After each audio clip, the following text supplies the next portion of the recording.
کا دیدار ہوا کرتا ہے۔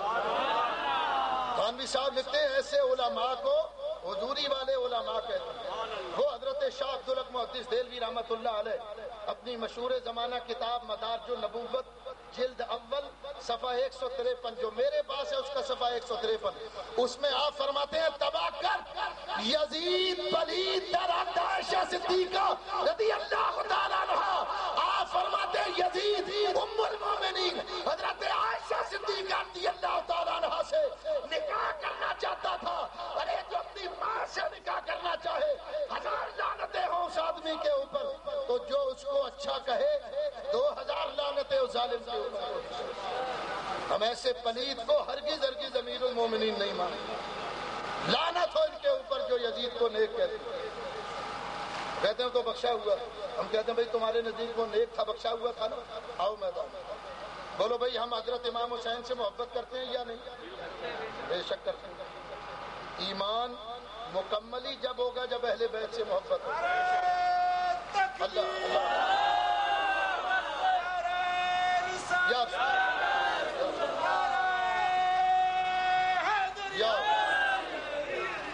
قرآن کریم پڑھ کر دیکھو، اللہ تعالیٰ ارشاد فرماتا قل لا اسألکم علیہ اجرا الا المودۃ فی القربى۔ اللہ فرماتا میرے حبیب آپ اعلان فرمائیے کہ ہم جو تمہیں اللہ کے احکامات کی تبلیغ کرتے ہیں تو اس پر کوئی اجر نہیں مانگتے، صرف یہ چاہتے ہیں کہ میرے اہل بیت سے محبت کیا۔ حضرت عبداللہ ابن عباس فرماتے ہیں جب یہ آیت نازل ہوئی تو ہم نے حضور کی بارگاہ میں عرض کی یا رسول اللہ وہ کون ہیں جن کی محبت کو اللہ نے قرآن میں ہم پر واجب کیا؟ فرما قال علی و فاطمۃ و ولدہما، وہ علی المرتضیٰ فاطمۃ الزہرا امام حسن امام حسین۔ اسی واسطے امام شافعی فرماتے ہیں یا اہل بیت رسول اللہ حبکم فرد من اللہ فی القرآن انزلہ کفاکم من عظیم القدر انکم من لم یصلی علیکم لا صلاۃ لہ۔ فرماتے ہیں نبی کے اہل بیت تمہاری محبت کو اللہ نے قرآن میں ہم پر فرض کر دیا، تمہاری کتنی بڑی شان ہے کہ جب تک ہم تم پر نماز میں درود نہ پڑھیں اللہ نمازوں کو قبول ہی نہیں فرماتا۔ تو میرے دوستو بزرگوں، حضرت امام حسین سے ہمیں الحمدللہ محبت، اور اس کی دلیل یہ کہ ہم اپنا اور اپنی اولاد کا نام امام حسین کے نام پر محمد حسین، احمد حسین، غلام حسین نام رکھتے ہیں۔ ان سے کہو تمہارے نزدیک اگر یزید برحق ہے جنتی ہے تو آؤ ذرا تم اپنی اولاد کا نام یزید کے نام پر، وہابی مر جائے گا زہر کا پیالہ پی لے گا لیکن اپنی اولاد کا نام یزید کے نام پر نہیں رکھیں گے، کیونکہ دل ان کا بھی گواہی دیتا کہ مسلک وہی سچا جو اہل سنت و جماعت کا۔ ان کو پتا اگر کسی بیٹے کا نام یزید رکھا نا 10ویں محرم کو وہ باہر گیا تو پھر دوبارہ واپس نہیں آ سکتا۔ لوگوں نے کہنا یزید 14 سال کے بعد زندہ، اور میں تو کہتا ہوں بھائی تمہارے نزدیک وہ لے کے بخشا ہوا ہے۔ میں دعا مانگتا ہوں یا اللہ ہمارا حشر قیامت کے روز حضرت امام حسین کے قدموں میں فرما۔ تمہارے نزدیک یزید برحق ہے، تم دعا مانگو یا اللہ یزید کے ساتھ حشر فرما۔ تو اللہ تعالیٰ سے دعا مانگا کرو کہ اللہ تعالیٰ اہل بیت کی محبت پر زندہ رکھے اور اسی پر موت دے۔ دیکھو اہل صحابہ کرام اور اہل بیت ان دونوں کو اہل سنت چھوڑ نہیں سکتے۔ اس کی وجہ یہ ہے حضور نے فرمایا میرے صحابہ ستاروں کی مانند ہے، جس کی بھی پیروی کرو گے ہدایت پا جاؤ گے۔ اور اہل بیت کے بارے میں فرمایا وہ نوح علیہ السلام کی کشتی، تو پرانے زمانے میں جب ابھی کمپاس ایجاد نہیں ہوا تھا، کتب نما آلہ ایجاد نہیں ہوا تھا، تو کشتی میں بیٹھ کر سفر کرنے والے ستاروں کے ذریعے سے راستے کو تلاش کرتے تھے، منزل کا تعین کرتے تھے۔ تو اہل بیت کو کشتی بناؤ، صحابہ کو ہدایت کا ستارہ، ان دونوں کو پکڑ لو گے تو جنت کے اندر پہنچ جاؤ گے۔ تو بس اللہ تعالی ہمیں صحابہ و اہل بیت کی محبت پر زندہ رکھے۔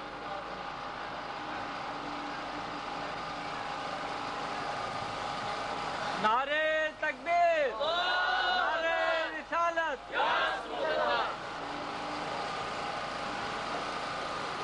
نہیں یہ پوچھتے ہیں ہاشمی انتہائی مبارک نام ہے، ایک کمپنی سنان سے اپنی پروڈکٹ مارکیٹ میں چلا رہی ہے، ان لوگوں کے لیے کیا حکم ہے؟ جیسے کہ ہاشمی سرما، ہاشمی اسپاغول وغیرہ ان کی پروڈکٹ پر نام لکھا ہوتا ہے اور لوگ استعمال کر کے اسے پھینک دیتے ہیں۔ دیکھو ایک تو ہے فتویٰ تو ظاہر علماء دیتے ہیں، میں مسئلہ بتا سکتا ہوں، اس میں کوئی حرج نہیں۔ کسی بری چیز کا نام انہوں نے ہاشمی نہیں رکھا ہوا، سرما نبی کریم کی سنت کریمہ ہے۔ باقی اگر کسی کی دل آزاری ہوتی ہے تو مناسب ہے کہ نام ایسا رکھنا چاہیے کہ جس سے کسی کی دل آزاری نہ ہو۔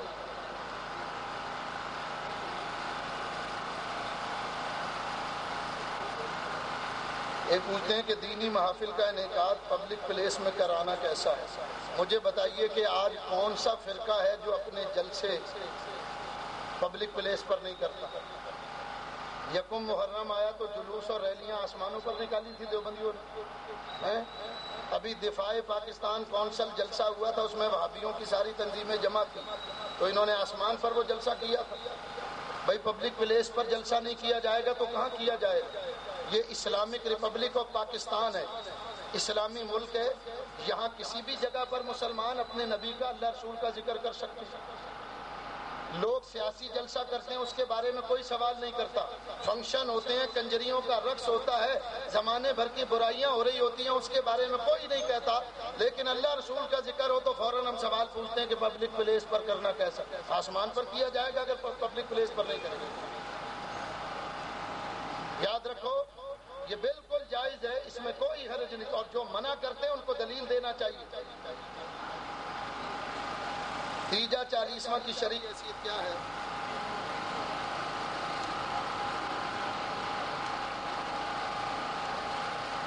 آیا کہ مردے کو صرف تیجا یا 40واں دن ہی ایصال ثواب کر سکتے ہیں، یا کو انہی دنوں میں ثواب پہنچتا ہے یا کسی بھی دن کر سکتے ہیں؟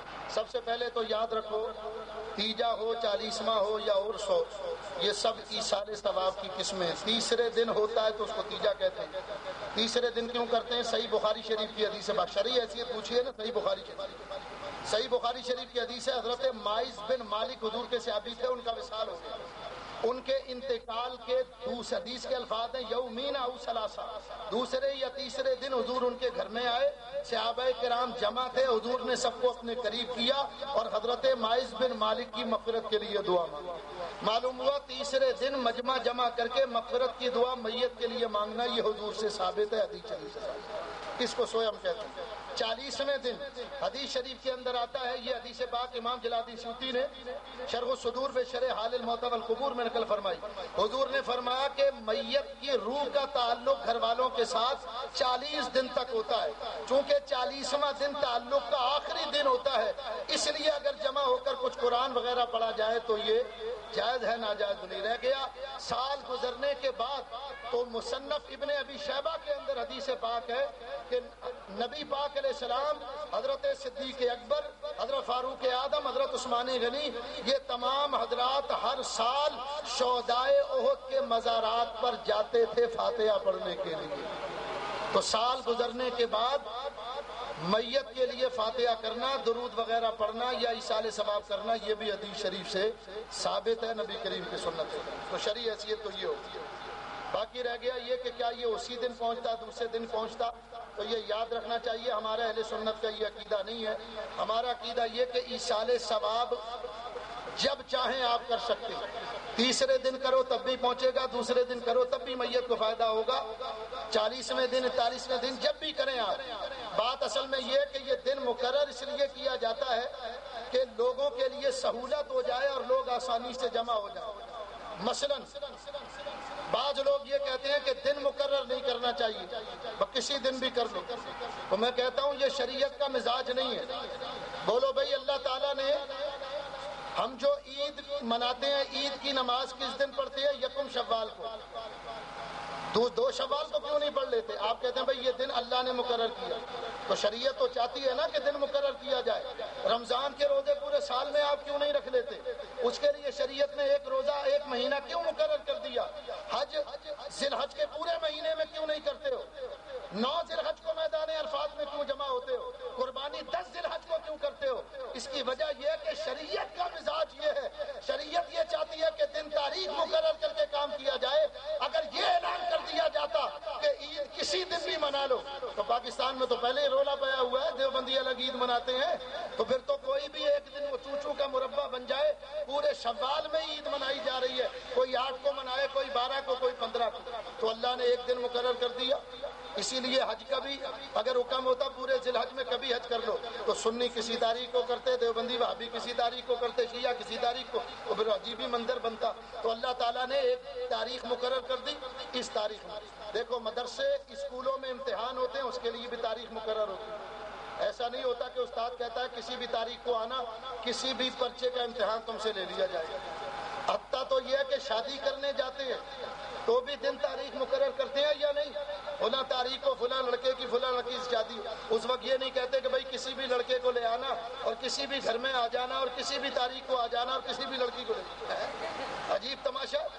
تو شریعت کا مزاج یہ ہے کہ دن تاریخ مقرر کی جائے۔ تاریخ مقرر کرنے میں یہ ہوتا، بخاری شریف کی حدیث ہے، حضرت عبداللہ ابن مسعود فرماتے ہیں نبی پاک نے ہمیں واعظ و نصیحت کرنے کے لیے ایک دن مقرر کر دیا تھا، جمعرات کا دن۔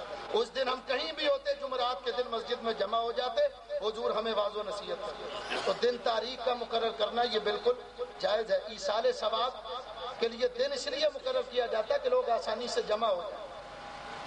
اگر تاریخ مقرر نہ کی جائے تو لوگوں کو پتہ بھی نہیں چل سکتا اور آسانی سے لوگ آ بھی نہیں سکتے۔ کم از کم ایک تاریخ مقرر ہو گئی تو اس پر سب جمع ہوتے ہیں، قرآن وغیرہ پڑھا اور میت کو ایصال ثواب پاتا ہے۔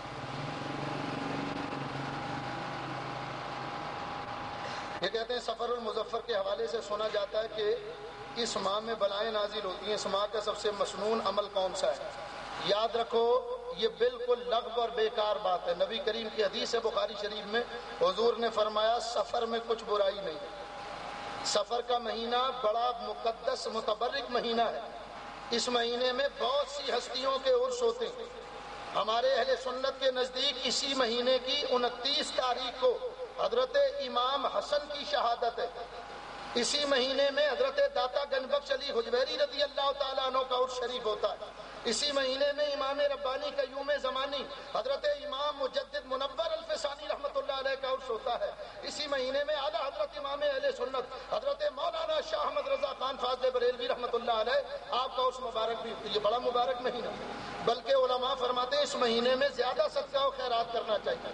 اس مہینے کا مقبول عمل یہ ہے کہ زیادہ سے زیادہ اس مہینے میں استغفار کرو اور اللہ کی راہ میں صدقہ کیا کرو۔ حضور فرماتے ہیں صدقۃ رد البلا، صدقہ بلاؤں کو ٹالتا ہے۔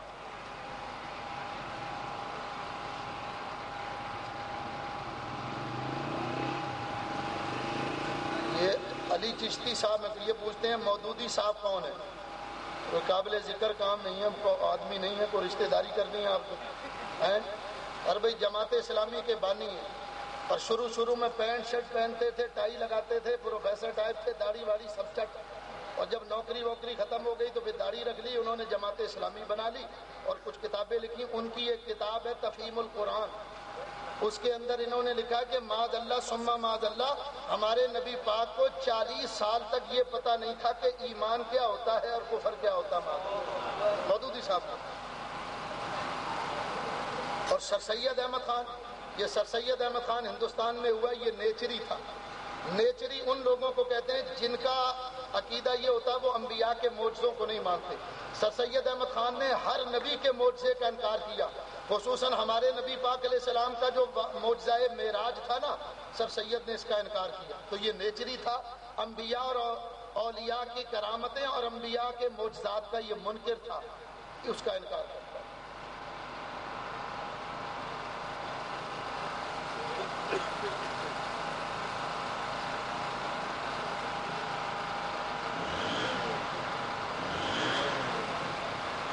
یہ کہتے ہیں ڈاکٹر ذاکر نائک کہتے ہیں کہ اس دور میں آپ پیغمبر محمد صلی اللہ علیہ وسلم سے بھی نہیں مان سکتے۔ ذاکر نائک کوئی اللہ میاں کہ اس کی بات کو آپ مانیں؟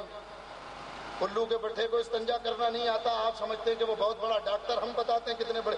میرے استاد جن سے میں نے علم حدیث پڑھا، علم حدیث کی اعزازی سند، میرے استاد حافظ الحدیث ہیں، 1,00,000 حدیث زبانی یاد انہیں۔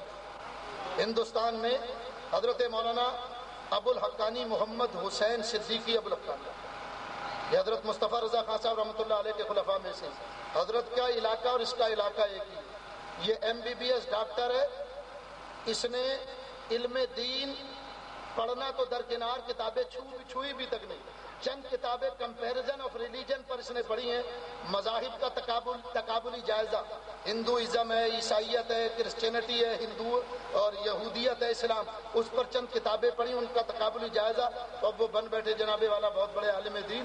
دیکھو تم نے کلمہ پڑھا ہے اللہ اور اس کے رسول کا، ذاکر نائک کا کلمہ پڑھا، ایسے بھونکنے والے کتے کتنے ہی آئے، ہم نے ان کا کلمہ نہیں پڑھا، اللہ کے رسول کا کلمہ پڑھا ہے۔ قرآن پڑھ کر دیکھو، اگر قرآن کہتا کہ رسول سے نہیں مانگ سکتے تو تم عقیدہ قرآن کے مطابق رکھو۔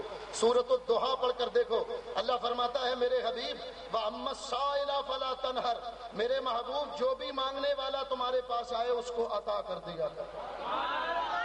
صحیح بخاری شریف کی حدیث ہے، میرے مصطفیٰ فرماتے ہیں واللہ یؤتی وانما انا قاسم، حضور فرماتے ہیں اللہ مجھے دیتا ہے اور میں مخلوق میں بانٹتا ہوں۔ ہزار لعنتیں ہوں ذاکر نائک کے اوپر، ہم نے اس کا کلمہ پڑھا۔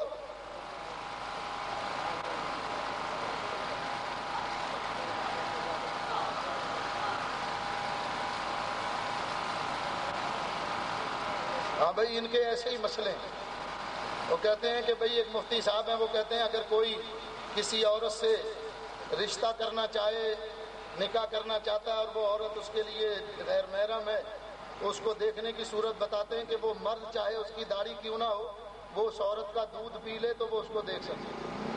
تو مولویوں کے تو ایسی حرکتیں یہ ایسی کرتے رہے ہیں۔ فقہی مقالات کے نام سے میرے پاس کتاب موجود ہے، دارالعلوم کراچی کے مفتی صاحب ہیں، انہوں نے لکھا ہے کہ پیشاب سے تعویذ لکھنا اور سورہ فاتحہ لکھنا جائز ہے۔ حوالہ نہ دکھاؤں تو جو چور کی سزا وہ میری سزا، اسی چوک پر کھڑا کر کے گولی مارنا، میرے ورثاء میرے قتل کی FIR درج نہیں کرائیں گے، اتنی بڑی بات کر رہا۔ ان کے کرتوت ایسے ہی رہے ہمیشہ۔ جنہوں نے امام حسین کے شربت کو پیشاب سے بدتر لکھا، پھر اللہ ایسی چیزیں ہی کھلاتا پلاتا۔ ارے بھائی تم اپنی عورتوں کے بھی دودھ پیو اور جو دل چاہے جس کے چاہو کرو پیو، تمہیں وہ کہتے ہیں کھڑے ہو کر پیشاب کرنا جائز ہے، فتاوی رشیدیہ میں لکھا ہوا۔ تو ہم کہتے ہیں بھائی تمہارے لیے تو لیٹ کے موتنا بھی جائز ہے، تمہارے لیے تو سب بھی جائز، شریعت تمہارے ابا جی کی ہے۔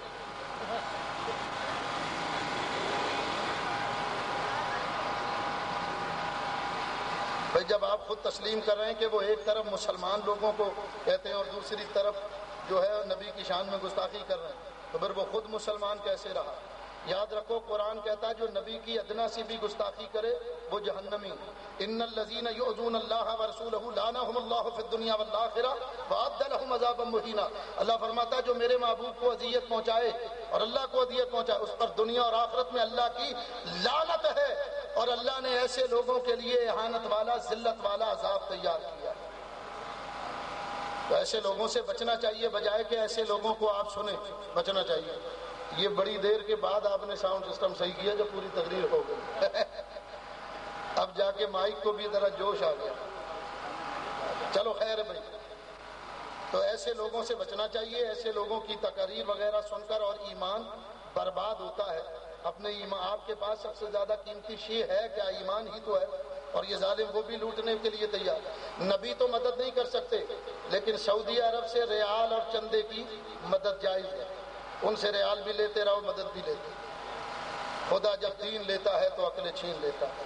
قرآن کہتا ہے سورۃ المائدہ انما ولیکم اللہ ورسولہ والذین آمنوا، بے شک اللہ بھی تمہارا مددگار، اس کا رسول بھی تمہارا مددگار، اور اللہ کے نیک مومن بندے بھی تمہارے مددگار۔ تو ہم نے اللہ رسول کا کلمہ پڑھا ہے، اپنا عقیدہ قرآن و حدیث کے مطابق رکھیں گے۔ کوئی مولوی کتنا ہی بھونکتا رہے، کتے بھونکنے والے بھی ہوتے ہیں، کاٹنے والے بھی، تو یہ بلڈوگ اور بلٹورین ٹائپ کے مولوی اگر بھونکتے رہے، ان کے تو گھر والے ان کی نہیں سنتے، تم ان کی سنو تو تم پہ افسوس ہے۔